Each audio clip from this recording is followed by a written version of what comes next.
เดี๋ยวสิตั้งเสาเฮือนชุกมืออื่นเดี๋ยวตั้งมือออกไม้เดี๋ยวตั้งมือออกไม้อื่นบ่มือหัวไม่บ่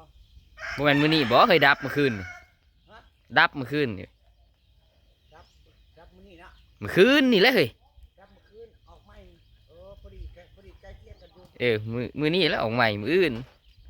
ก็ได้ตอนแรกก็ว่านี่แหละตอนแรกเราว่าเป็นวันพุธแล้วอะไรไปได้มามันเป็นวันศิลป์เด้วันชิ้นเฮ้ยเมื่อวานเนี่ยวันพุธเมื่อวานคืนมื้อนี้วันพฤหัสอื่นวันศุกร์มื้อนี้บ่แม่เขาคำหนึ่งเดือน5เลยเพราะว่าดับเมื่อคืนมื้ออื่นสิย่อเฮือนบ่เนี่ยย่อเสาพี่น้องตั้งเสาหัวขาเป็ดดูแล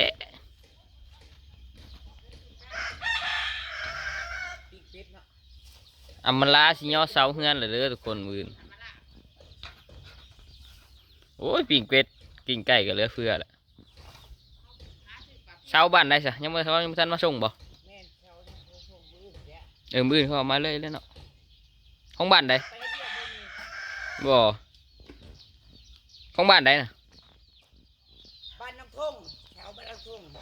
ใครยุเขามีเคนเหมือนจังวะมีนั่นเนาะพวกนี้มีเคนเลยนี่ไรคอมเมนต์ก็บอกว่าให้มาถ่ายเอามาลาดูแน่ว่าจะ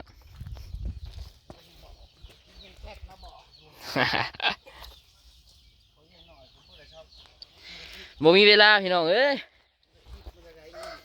บางมื้อก็เลิกงานค่ำบางมื้อก็เลิกงานแต่เว้น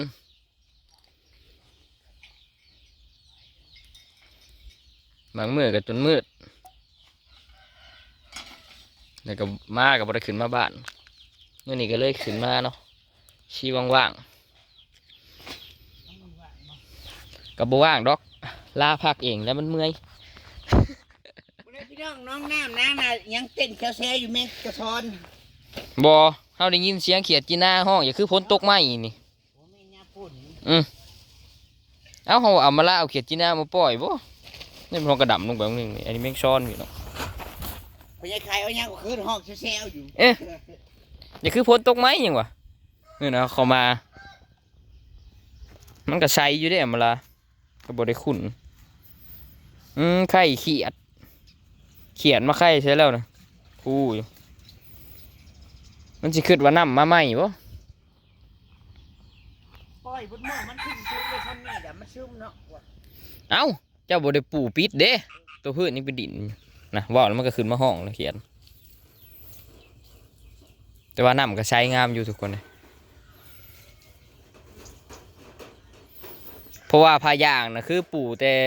พังลงไปห้อนนาดินแล้วก็ยุดเนาะแต่ว่าแถวกลางนะบ่ได้มีพายางเลยแถวกลางก็คือเป็นดินสดทั้งนั้นมันจะเลยอันนั้นพากันกินกันอยู่นี่บ่เมื่อคืนนั่งซิวบ่เมื่อคืนนั่งซิวบ่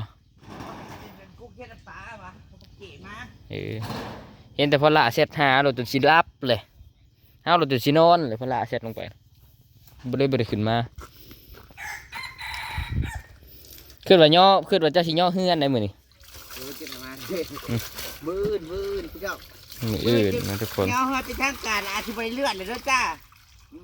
มือตั้งเสาบ้านกายขึ้นมาแต่เช้าแนมเขามาเอ้าคือบ่เห็นคนมาคือเราเพิ่นสิย่อมือไม่ออกไม่บ่ขึ้นมาเมื่อเช้าแนมเขามาบ่เห็นไผ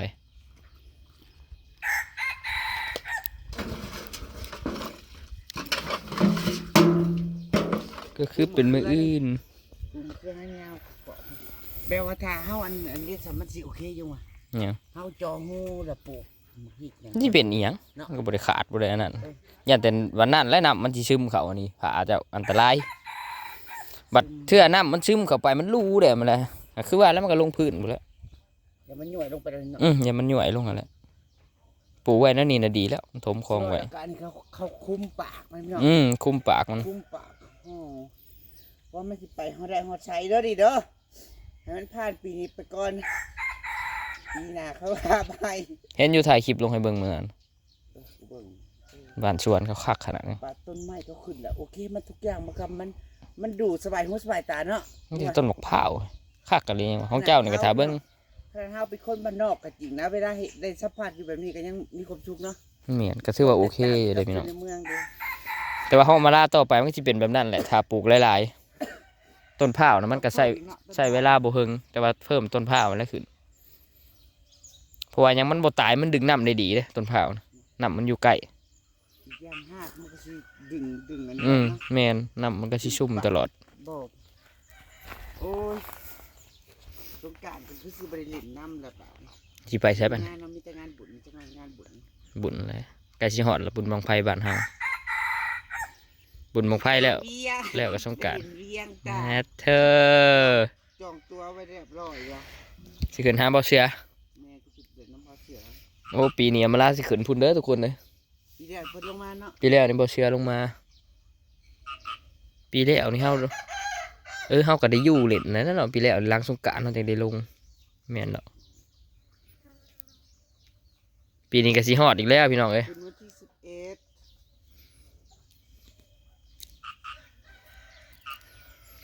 ตั้งเช้าขึ้นแล้วสิยกโค้งมุงหลังคาเลยบ่ ว่าจะทันละ อืมยกโค้งมุงหลังคา ไม่กี่สำนันเงินมันมีสำนัน แล้วแต่ว่าสิชุนชิดซำใดตามงบประมาณ เก็บตามงบไปแล้ว ได้เงินแล้วก็เฮ็ดอีก มีเงินเฮ็ดอีกมาปีหน้าไปแล้ว ปีใดก็ได้คือเก่าก็สิเป็นเฮือนหลังหนึงนี่มันเป็นของง่ายเลยพี่น้อง เนาะ ชามาเห็นแล้วเด็กเขากำลังเฮ็ดหยังยิงอยู่ในห้องสวรรค์น่ะ เขาก็ยังอยู่ที่ช่องเนาะ อืมแต่ว่าเพิ่นก็ต่อจากหลังคาบ่แป๊บขึ้นมาเฮ็ดแล้วก็ผ่านไปประมาณ1 เดือนเพิ่นก็เอาสร้างปูนมาเข้าต่ออีก ชาติเขาก็รายชาติ อืมมันบ่มีดอกผู้สิรับจบเม็ดเสร็จ อันนี้เขาก็ทานด้วยว่าเสียวสร้างเดี่ยวนี่บ่เฮ็ดเงินให้มันเหลือเลย สร้างทีมนี่นะก็แล้วแต่เขาก็เป็นเบิดให้พวกนี้เขาทีมตัวมาเฮ็ดของเอ้ยลอยเนี่ยเขาก็เฮ็ดได้ทั้งหลังคาเฮ็ดได้ทั้งฉาบทั้งอันนั้นพร้อมเทพื้นพวกก็ถือว่าครบวงจรนะเขาเจ้า เนาะเพราะว่าบ่จ้างบ่อยากจ้างอ้างเท่าไหร่ แต่ว่าของอัมมาล่านี่ถ้าเฮ็ดค่อยเฮ็ดไปกับนาสิเป็นบ่เลิศนั่นแหละคันว่าสิค่อยเฮ็ดไป แต่ทีมบ่เลิศก็หลายคนได้7 คน 8 คนตรงนี้น่ะ แต่ช่วงนี้นะมันสิได้เจ้าบ่ได้อีกเงิน แม่นเพราะว่าทางนั้นเขาเป็นคนออกแบบเด้เขาต้องเป็นผู้เฮ็ดอยู่แล้ว แบบน่ะเอามาจากเจ้าของพี่น้อง แต่ว่าสร้างสิเป็นคนประกบให้เนาะประกบก็คือ บ่เฒ่ามึงน่ะเด้บ่เฒ่ามึงเอาไว้ช่วงนี้ยังแบบว่าก็บ่แม่นว่าเขาเฮ็ดบ่เป็นหยังดอกก็ว่าเขาช่วงนี้ก็ยังบ่ค่อยมีไผเฮ็ดว่า แมนกับยากแน่น้อยหนึงหั่นแหละสำหรับผู้บ่เคยเฮ็ดหั่นนะเฮือนนี่ง่ายชุดนี่คือโมเดิร์นแล้วพี่น้องโมเดิร์นนี่ง่ายชุดแล้วมันบ่มีหยังมากมายเนาะทรงโมเดิร์นแต่ของอมรามันก็สิเป็นทรงซับซ้อนแน่น้อยหนึงเพราะว่ามัน2 หลังเด้ โมดิต อืม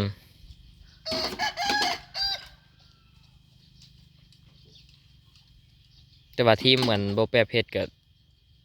โบได้เบ็ดเซ็ตดอกเป็นบางหลังถ้าหลังได้หน่อยก็เฮ็ดเบ็ดเซ็ตให้อยู่แต่หลังใหญ่กับโบรับเนาะรับแต่หลังคา โอ้รับเป็นช่วงๆไป แมนเพราะว่ามันยากในงานปูนหนึ่งมากกับทีมสร้างกับโบค่อยถนัดปานใดนะก็เลยบ่ได้พากันรับเนาะแต่ทีมของเขาไอ้วันนี่ก็โอเคอยู่ของเขาทีมเขาบ่เลินชาเห็นของบ่เอื้อก็ถือว่าสุดยอดอยู่สีมือเขาเนาะใช้ได้กับทีมมาเฮ็ดของงานเชาลอยที่เอามาล่าเสียมาเฮ็ดนี่ก็ถือว่าโอเคอยู่เลยพี่น้อง อาชียกคงค่าไว้ที่บอกแล้วก็กระสิซาต่อให้ร้อยอยู่เดือนนี้ มันแล้ว โดดอันมุ้งเป็ดบ่มั่นใจนี่อย่ามันหัวมันบ่เฮ็ดแล้ว มันแล้วแต่อันเจ้าของเฮือนเลยพี่น้องว่าสิให้เขาเจ้าเฮ็ดแบบใดเนาะ คันให้เขาเจ้ายกโครงมูลค่าให้กับราคาหนึ่งถ้าเฮ็ดเบ็ดเซ็ตกับราคาหนึ่งมันสิเป็นสองส่วนเลยคือราคานี่ก็เป็นส่วนหนึ่งกระจายไปส่วนหนึ่งถ้าเริ่มเฮ็ดเบิดลังกับอีกส่วนหนึ่ง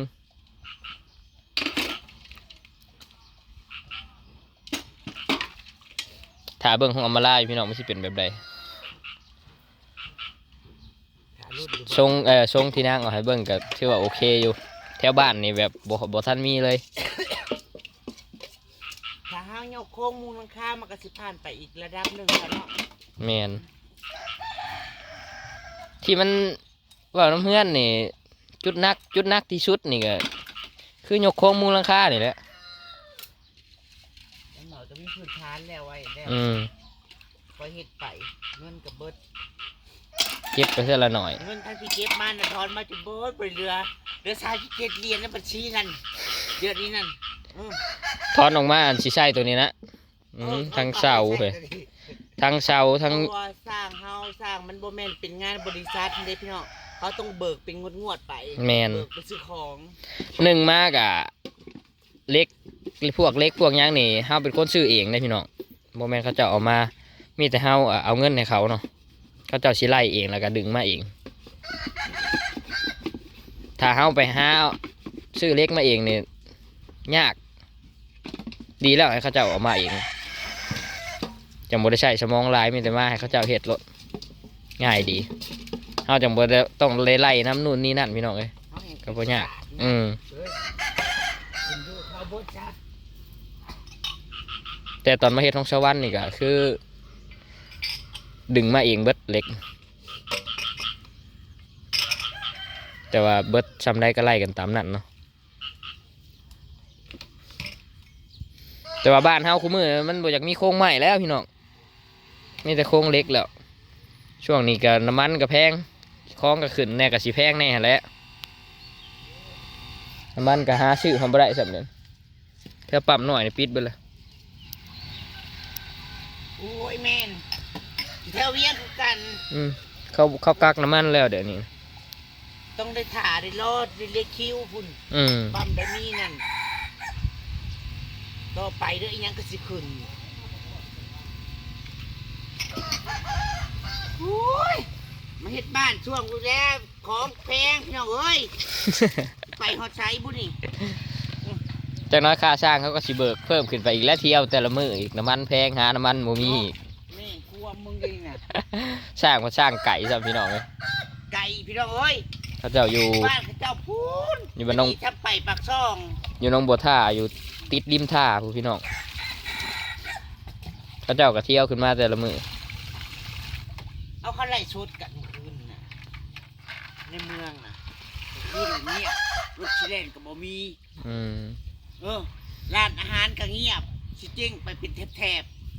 น้ำมันบ่ได้ได้อ ๆ พี่น้ เขา อง บ่ได้ปะออกจากเงินจากซ้ายแล้วบ่มีน้ำมันเนาะไปสิยัง น้ำมันแพงของแพงทุกคนเลยช่วงนี้กะงดไว้ก่อน มีโดดกับ ค่าของก็ขึ้น ก็คือพรุ่งนี้อำลาสิงอเฮือนพี่น้องตั้งเสาหยกโครงมูลค่า